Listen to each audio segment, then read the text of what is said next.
lutur për ta bërë sot dhe për të na dhënë neve të ardhmen që kemi sot. Dhe si e kanë bërë ata? Me djerës, me ndershmëri, me punë, me sakrificë.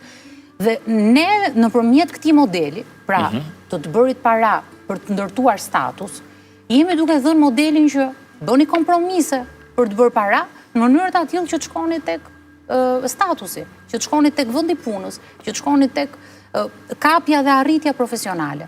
Dhe kjo në këtë qasje si e kam analizuar unë aty. Do thotë që ne sot po e mbivlerësojmë paran, sepse vetvete kapitalizmi neve na imponon këtë gjë. Për aq kohë sa ta provojmë të dalim në rrugë për shkuar nga këtu tek shtëpia as urbanin, autobusin nuk e marrim dot nëse nuk japim këtë vlerë në presë, nuk na lejohet të hipim edhe. Pra, është mënyra ndoshta se si dhe politikat publike dhe shtetërore janë ndërtuar, që njeriu e kanë bërë totalisht të varur nga aftësia e tyre për të gjeneruar të ardhurat. Dhe sot kemi disbalanca shumë të mëdha edhe në nivel global.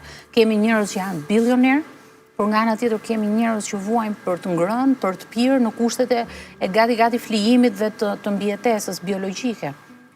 Dhe jemi në pikën që kjo lloj disbalance, por brenda shoqërive tona, po interpretohet krejt gabim.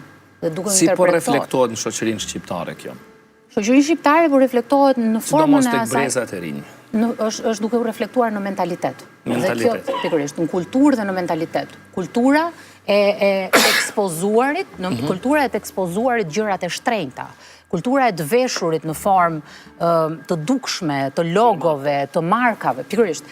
Dhe ti duke e trajtuar kështu, e bën tjetrit të ndjehet keq, por në të njëjtën kohë rrjetet sociale po japin një goditje fatale këtij koncepti, sepse sot rrjetet sociale duke reklamuar anën e bukur të historisë. Askush nuk reklamon në rrjetet sociale se s'ka para, se është i varfër, se po vuan. Gjithë reklamojnë anën e mirë, reklamojnë një restorant të shtrenjtë, reklamojnë një orë të shtrenjtë. Dhe të qenurit në këtë dilemë dhe të qenurit në këtë moment, bëhet gjithmonë e vështirë që ne të integrojmë mendësinë se jo paraja, pra nuk kemi paran të mbivendosur në çdo gjë dhe në vlerat jetësore. Por duhet sot që të reflektojmë mbi atë që neve na bën njeri, na jep dinjitet, na bën profesionist mirë, të luftojmë për t'i arritur dhe mos të pretendojmë që arritjet vinë brenda ditës. Ne kemi punuar me dekada, me vite për të arritur dhe për të qenë sot në pozicionet që jemi. Diçka tjetër kam hulumtuar dhe kam gjetur. Je përgjigjur në pyetjen sa është e vështirë të jesh grua boss në Shqipëri.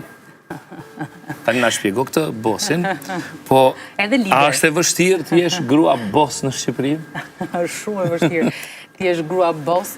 Madje ka qenë dy koncepte, ka qenë gruaja boss dhe gruaja lider, që janë dy koncepte të ndryshme në vetvete, sepse të qenurit një grua lider është më e thjeshtë. Sepse tashmë kemi filluar ta perceptojmë gruan si lider, gruan si drejtuese, gruan si CEO, gruaja si, po themi drejtuese ndoshta një ndërmarrje shumë të madhe, pastaj gruaja si drejtuese politike, etj, por gruaja si boss është pak më e vështirë, sepse gruaja si boss lidhet prapë me nocionin financiar, të qenurit dhe të paturit rolin shoqëror që ndoshta në familje ti të prodhosh më shumë të ardhura se sa bashkëshorti.